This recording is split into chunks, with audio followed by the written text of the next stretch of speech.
And that's why I also have such an issue with this colorism conversation and how this dynamic is being handled, because Black women operate delusionally in this society as if Black men are some type of ally to them and they need to run around checking other Black women, when Black men literally conduct themselves as Black women's open enemy, and they will literally get on social media through their actions and through verbal words and say how they feel about y'all, even if it's not about phenotype anymore and they fell back from talking the preference shit. They say and do other things and use other coded language to try to isolate Black women.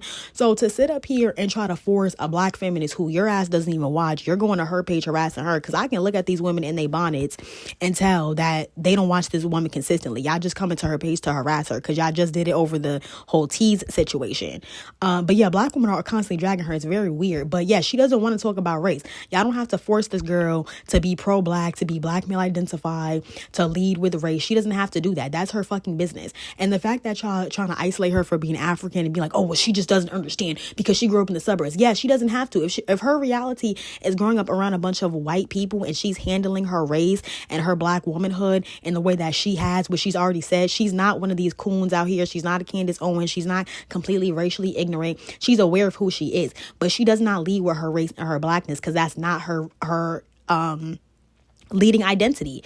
That's not what she identifies with. And I feel like low-key a lot of these Black men worshipers, they're jealous of those type of suburban Black girlies who are not Black male identified and hyper caught up in race, because they feel like they're unbothered and that they move with a sense of like airiness, where they don't have to think about certain stuff and they can like really focus on being a woman and like kind of being, you know, kind of like and I don't want to use the word like resting in their femininity, because that's like the opposite of what feminism teaches, but you get what I mean. Like, they can spend more time really deconstructing and reconstructing their personal identity as a woman because they're focused on that. Meanwhile, you sitting around worried about being Black and overthinking stuff, and Black men are sitting up here choosing non-Black women, triangulating their preferences against you, and then getting on social media and talking about your ghetto, and they can't choose you because your hair is too kinky and they need it to be done, even though they tell you to be natural, but then they don't like the natural hair. Like, they're weirdos, and like they conduct themselves like they're weirdos, and they act like they're better than Black women, and then y'all sit up here and shame other Black women or shame mixed women and gotta hold them to these high ass moral standards and be like, no, you need to lead with your Blackness. Y'all don't tell Black men to lead with their Blackness,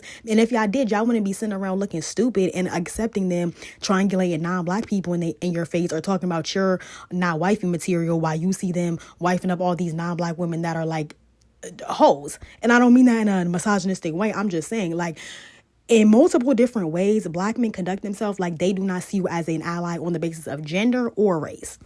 It is what it is. And yeah, so keep playing the fool and keep dragging other Black women.